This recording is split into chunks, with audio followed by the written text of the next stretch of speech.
নারকেল ফাটানো রীতি ভারতবর্ষে লাগু হয়েছে। আজ আমাদের আম্বেদকরবাদীদেরকে কমসে কম নারকেল ফাটা থেকে দূরত্ব থাকা দরকার।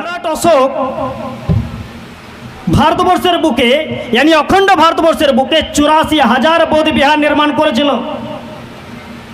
সম্রাট অশোক ভারতবর্ষের বুকে 84,000 বৌদ্ধ বিহার নির্মাণ করেছিল। यानी ভারতবর্ষে যত টপ মোস্ট ওয়ান মন্দির আপনারা দেখতে পাবেন, পুরী, সোমনাথ মন্দির আর বালাজি, যে সমস্ত টপ মোস্ট ব্রাহ্মণদের যে মন্দির আপনি দেখতে পাবেন, সে মন্দিরের নিচে আজও বৌদ্ধ বিহার মজুদ আছে। যেটা অযোধ্যা, সে অযোধ্যাকে খোদাই করলে আজও বৌদ্ধ বিহারের অস্তিত্ব পাওয়া যাবে।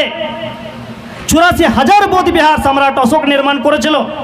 কিন্তু পুষ্যমিত্র শুঙ্গ যখন শেষ মৌর্য সম্রাট বৃহদত্তকে হত্যা করলো, সে হত্যা করার পর সেই 84,000 বৌদ্ধ বিহারকে কবজা পুষ্যমিত্র শুঙ্গের আমলে করানো হয়েছিল।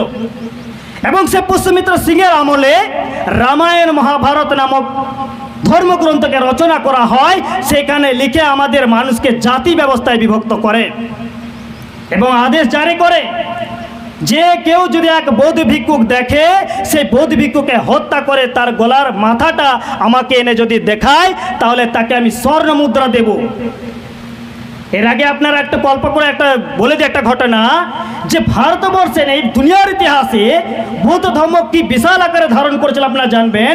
সম্রাট অশোকের আমলেও বৌদ্ধ ধর্মকে সমাপ্ত করার জন্য ব্রাহ্মণরা চালাকি করেছিল।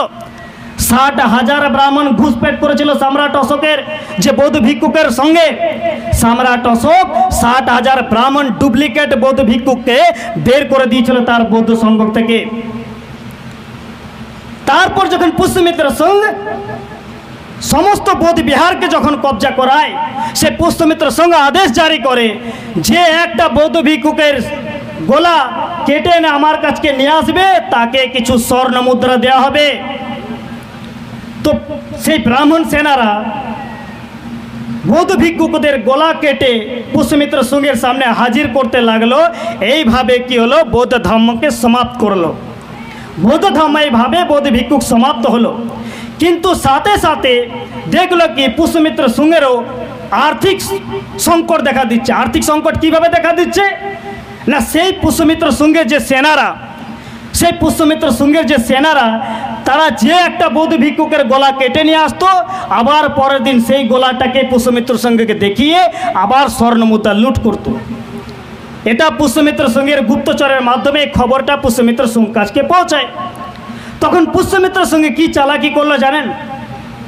যে বৌদ্ধ ভিক্ষুকের গলাটা কেটে এনে পুষ্যমিত্র শুঙ্গকে দেখানো হতো, স্বর্ণ মুদ্রা আদায় করত, সেই মাথাটা ফাটিয়ে দেওয়া হতো একটা পাথরে, ফাটিয়ে সরজু নদীতে বিসর্জন করে দেওয়া হতো।